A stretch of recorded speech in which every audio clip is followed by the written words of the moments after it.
いつかきっと多くの方がごく普通に抱いている感覚だと思います。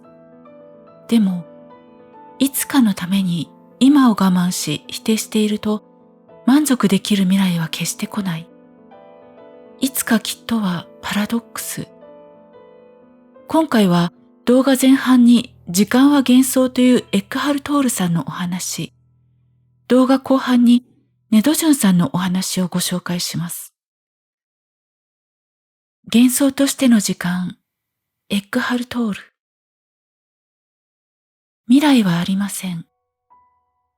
未来は思考に過ぎません。これは過去においても同じことが言えます。あなたの頭の中のどこかで、こんなことが私に起こった。私はこうした。彼は私にこんなことをした。彼女は私にこんなことをした。などと思考が喋っているのです。それは過去に起こったことではありません。思考の描く未来は変わり続けます。ですから、あなたが実際に起こったことだと思っていることも、実は起こっていなかったのかもしれないのです。あるいは本当に起こったかもしれませんが、それが起こった時は今だったのです。物事は今にしか起こらないのです。また、未来はあると考えるにせよ、そのことも今考えなくてはならないのです。今という光の中にだけ、未来はその姿を表すことができるのです。同時に過去はありません。たとえタイムトラベルが可能だとしても、到着できるのはいつでも今だけです。過去とか未来という時間は思考としてしか存在することはできません。人は皆未来に行きたがります。誰もが自分を満足させるために時間を追いかけます。人が時間を体験しているのではありません。いつだって今しか体験できないのです。しかし人はそれを時間と言ったりします。つまりあなたは過去も未来も体験していません。なぜなら時間は幻想だからです。この表面的な現実において、時間というものがあるように見えることは否定できません。不可能な何かを紛らわすために、私たちは時間という概念を利用しているのです。時間のせいだとか、時間の問題だとか、時間は存在しているように見えます。時間に縛られ、振り回されているように思います。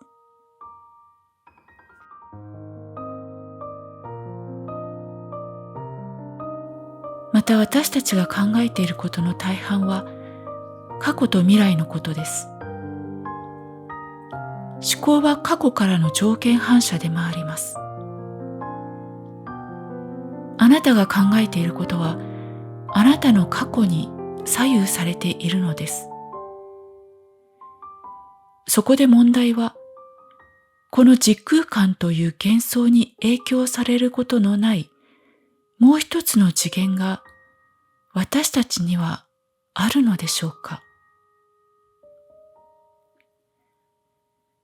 私たちの中には時間のない次元があるのでしょうか。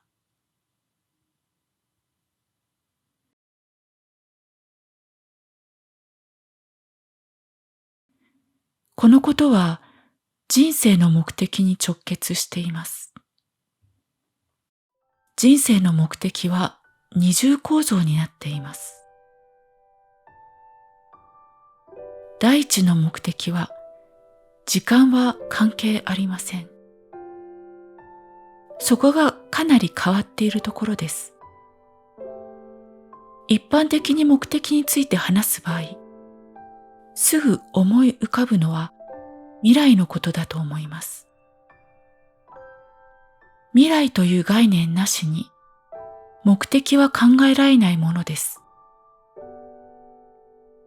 目的という言葉には、今はここにいて、目的は向こうにあるという意味が含まれているからです。目的とは、あなたがたどり着きたい場所のことです。そこにたどり着いたかどうかで、成功か失敗かが決まるものです。そこで皆さんにはもう一つ、それとは違った目的があるということに気づいてほしいと思っています。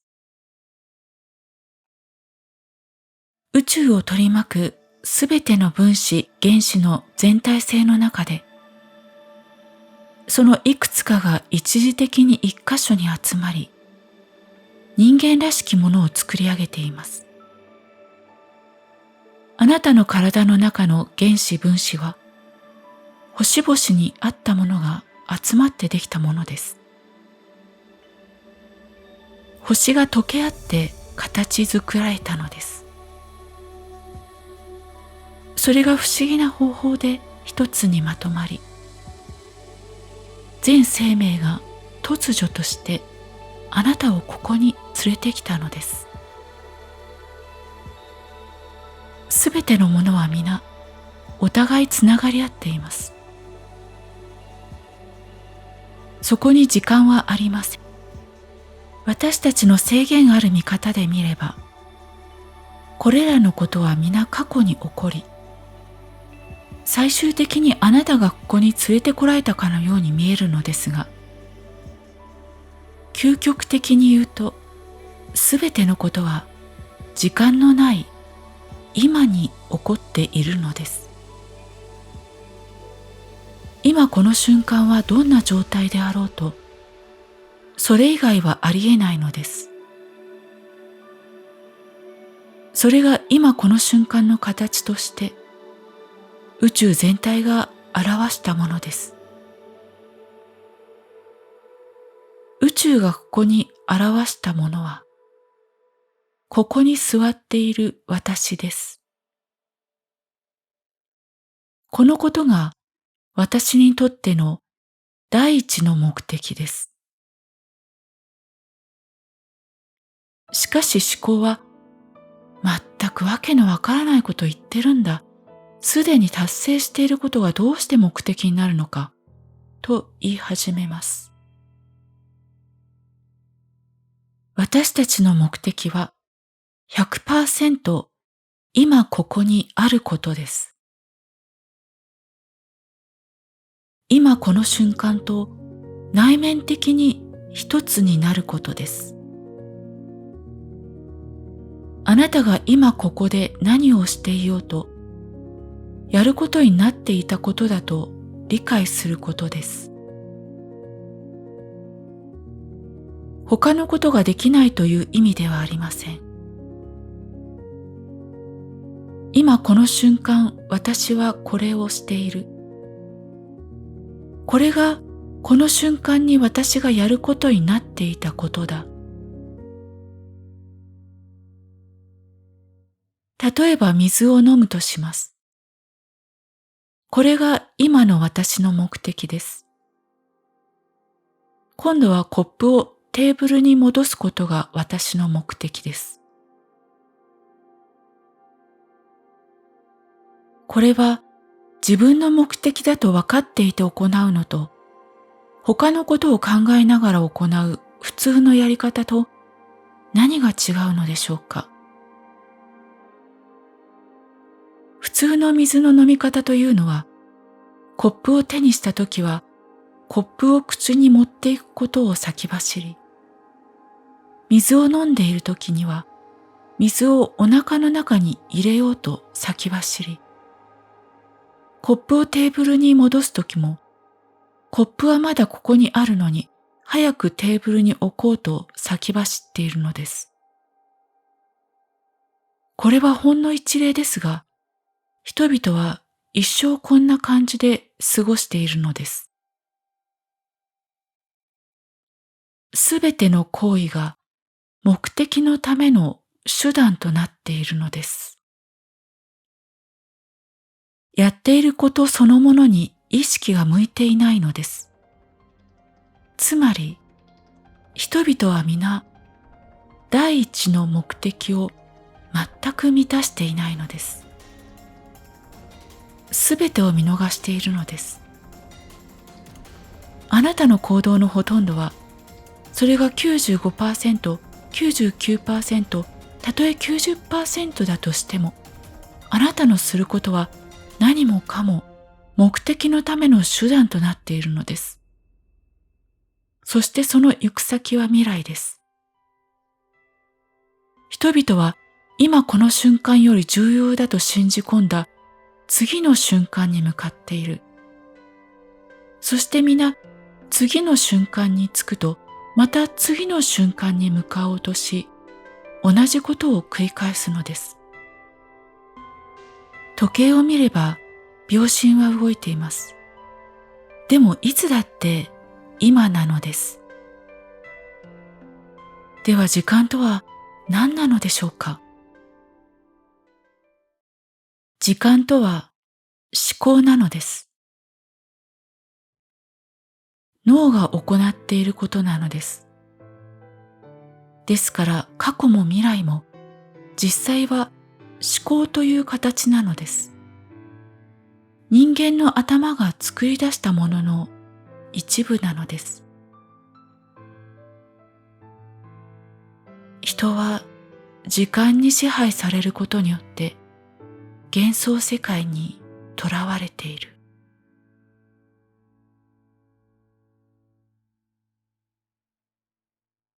次にネドジュンさんのお話をご紹介します。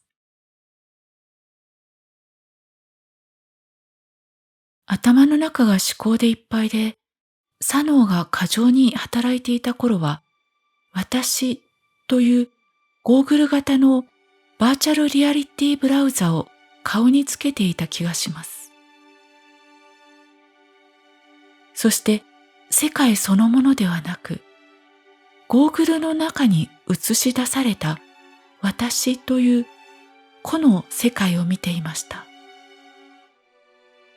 その中で、こうなったらやだ、こうなってほしい、こんなはずじゃないと、見えてる世界を変えようと頑張っていました。それと同時に、変えようとすればするほど、変わらなかった時のがっかり感は増していきました。それでもまた工夫して、心を改め、何とか変えようと頑張りますが、やはり変わらなくて、さらにがっかりする。そんな繰り返しでした。人生の苦しみの大半はそれだったと思います。世界を操ろうとしていたのです。でも手に持ったコントローラーは幻で、世界には何の影響も与えませんでした。自分を変えようとしていました。そう、思い通りの世界になってほしかったからです。そしてまた、がっかりする結果でした。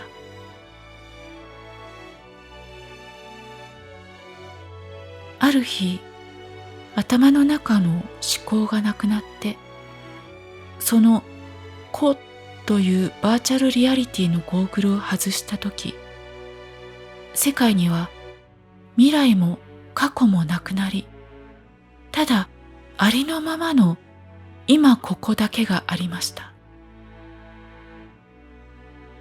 本当に今ここしかないんだ。未来って1秒前でも存在しないんだ。存在しないものにいくら願っても何一つ影響を与えることはできないんだ。とその時、ようやくわかったんです。今ここはあるのです。今ここに私はいて、世界があって、目を見開いて感動できる。その時、がっかりはこの世界に存在しません。目の前のこの世界だけが本物。バーチャルリアリティのゴーグルをつけないで見える。ありありとある世界。ありありとある世界を感じている私。これ以上は何もない。世界を変えようとする必要はなかったんだ。